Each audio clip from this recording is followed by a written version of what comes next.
This role play is about a city council budget hearing. The issue is how to allocate 5 million pesos for the barangay when there are many needs, roads, health, education, and other services.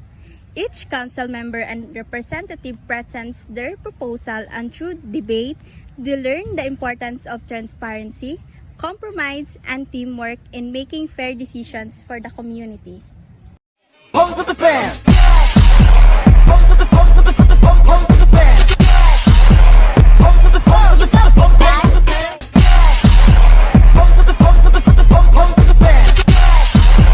Pose with the pose with the pose pose with the fans. Pose with the pose with the pose pose with the fans. Pose with the pose with the pose pose with the fans. Pose with the pose with the pose pose with the fans. Pose with the pose with the pose pose with the fans. Pose with the pose with the Good morning, everyone. Good morning, Mayor. Let's all stand up, and I will request the council member for education to lead the prayer. So let us pray, and the Father, the Son, and the Holy Spirit. Heavenly Father, Lord, and you can decide to pray to the Lord. Isa kasama ng Panginoon mo, at Lord, bless ang nag-isa. At bless ang aming Mayor, yung pinakaw sa lugar ng bless ang aming Mayor.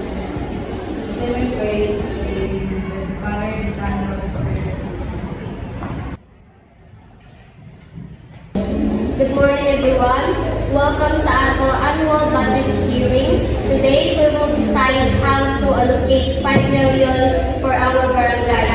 Remember, kinahanglan na transparent o fair kita, so let's begin. Okay, stand up. Good morning, Mayor and Council. Based sa akong financial report, we have 5 million Total budget, pero kinahanglan na ito mag-balance. Hindi ka pwede mag-reset mo niya kung sa mali sa kundi.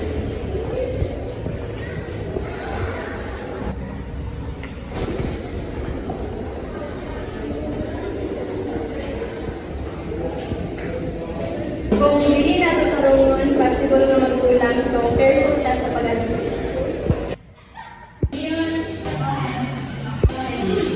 I slowly propose na hanggang mas nako ka budget ang building works of the city life.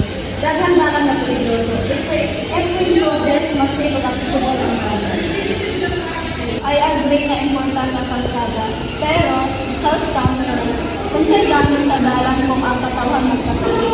We need bigger health budget para sa preventive at medicines and social support.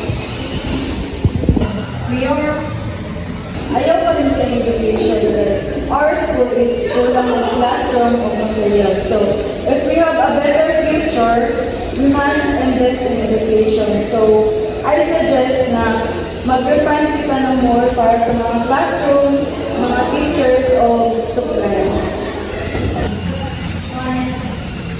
As NGO, I emphasize transparency and also dapat clarify kung asa pa naman ang ato budget. It involves citizen in decision making, public participations, and build trust. As the mayor's representative, I must say, careful with spending. We cannot keep increasing taxes. Funds must be used wisely, practical results, and really lang for promises.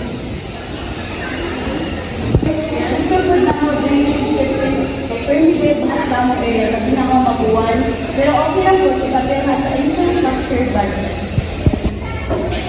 Daghang proposal. Now, let's discuss on some mga pagbanginan. If really na po i-prioritize sa pasada karon, mas lakto ang gasto sa food repairs.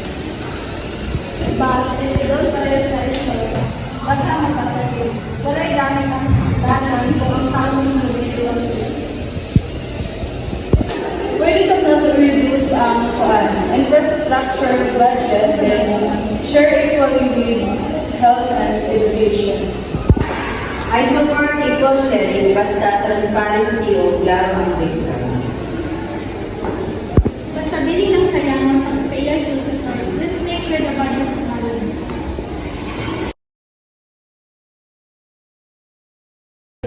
Okay, compromise tayo. 30% sa infrastructure,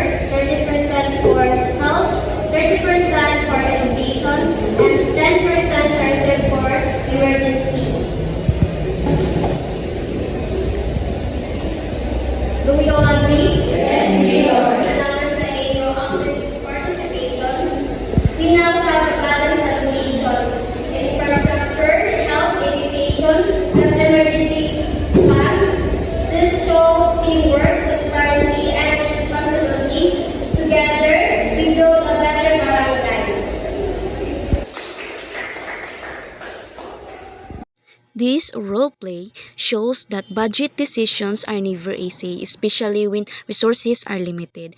But with open discussion, transparency, and teamwork, leaders and citizens can find fair solutions.